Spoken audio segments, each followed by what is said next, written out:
అభివృద్ధి జరిగిందా అంటే ఏమిటి సమాధానం? మన రాష్ట్రం ఏర్పడే నాటికి మన రాష్ట్రానికి ఉన్న అప్పులు 1,00,000 కోట్లు. చంద్రబాబు గారు ముఖ్యమంత్రి అయిన 5 సంవత్సరాలకి ఆయన చేసిన అప్పులు 2,00,000 కోట్లు. ఆ తర్వాత వైసీపీ ముఖ్యమంత్రి జగన్ రెడ్డి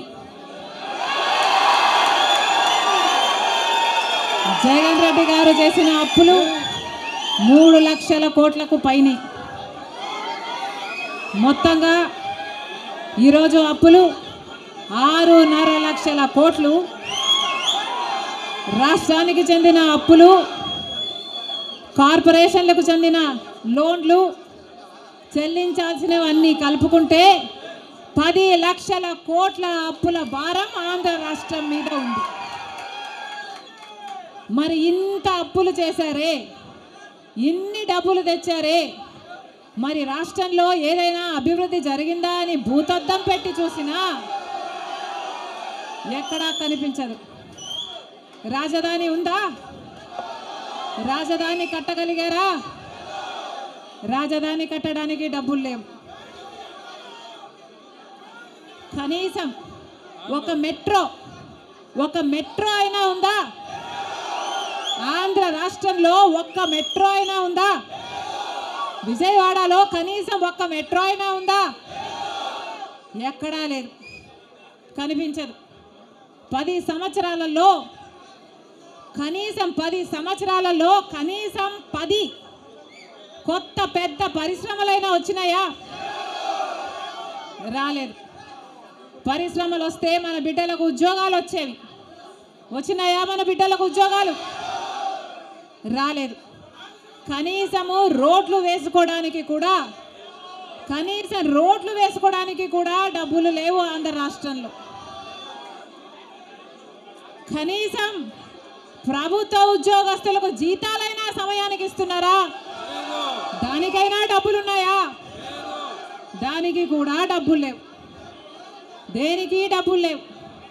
అభివృద్ధి జరగలేదు, కానీ దళితుల మీద జరిగే దాడులు మాత్రం 100కు 100% పెరిగాయి. ఎక్కడ చూసినా ఇసుక మాఫియా, ఎక్కడ చూసినా లిక్కర్ మాఫియా, ఎక్కడ చూసినా మైనింగ్ మాఫియా, ఎక్కడ చూసినా దోచుకోవడం, దాచుకోవడం. ఇంతకంటే ఏం జరిగింది? 10 సంవత్సరాలు అయింది మన రాష్ట్రం ఏర్పడి. స్పెషల్ స్టేటస్ వస్తే మన రాష్ట్రానికి స్పెషల్ స్టేటస్ వస్తే, ఆంధ్ర రాష్ట్రానికి స్పెషల్ స్టేటస్ వస్తే ట్యాక్స్ రిడక్షన్స్ వస్తాయి, రాయితీలు, ఇన్సెంటివ్స్ వస్తాయి, పరిశ్రమలు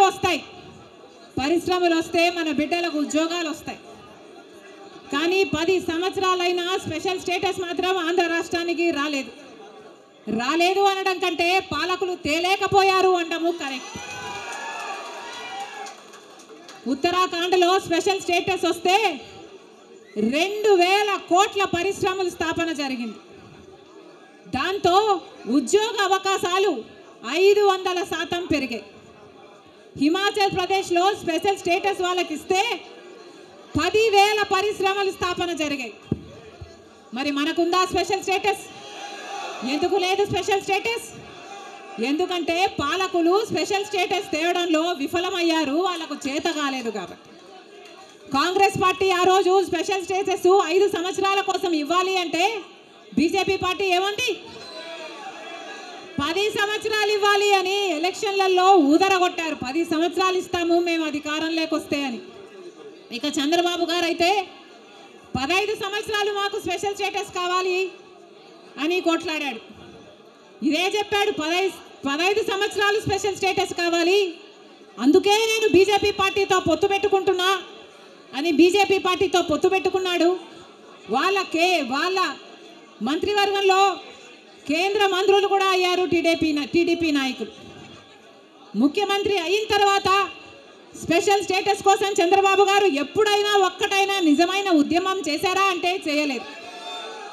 చేయకపోక ఉద్యమం చేసే వాళ్ళ మీద కేసులు పెట్టారు, వాళ్ళను జైల్లో కూడా పెట్టాడు చంద్రబాబు గారు. ఆ సమయంలో ప్రతిపక్ష నాయకుడు జగన్ రెడ్డి గారు ప్రతిపక్ష నాయకుడుగా ఉన్నంత కాలం స్పెషల్ స్టేటస్ మనకు రావాలి అని ప్రతిరోజు కొట్లాడాడు, నిరాహార దీక్షలు కూడా చేశారు. ప్రతిపక్షంలో ఉండగా అవిశ్వాస తీర్మానం ఏమా ప్రభుత్వం వాళ్ళు ఎవరైనా ఉన్నారు ఇక్కడ?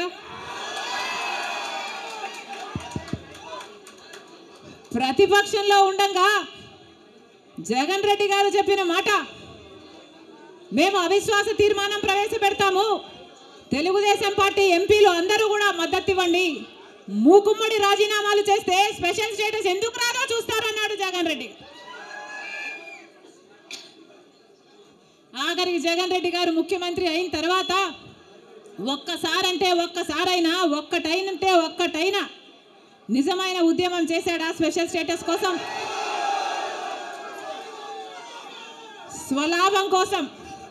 స్వలాభం కోసం రాష్ట్ర ప్రయోజనాలను తాకట్టు పెట్టింది వైసీపీ. ఈరోజు మనకు స్పెషల్ స్టేటస్ లేదు కదా, కనీసం ఒక ప్యాకేజ్ కూడా లేదు. ఉన్న ప్రభుత్వమైనా ప్రతిపక్షమైనా ఒక్కటంటే ఒక్క నిజమైన ఉద్యమం చేసింది లేదు. ఈరోజు మనకు స్పెషల్ స్టేటస్ లేదు అంటే ఆ పాపం ముమ్మాటికి చంద్రబాబు గారిది, ముమ్మాటికి జగన్ రెడ్డి గారిది.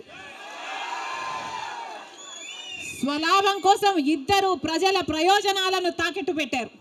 టీడీపీ అంతే, వైసీపీ అంతే, దొందే. అమరావతి రాజధాని అమరావతి అన్నాడు చంద్రబాబు గారు, సింగపూర్ను చేస్తానన్నాడు.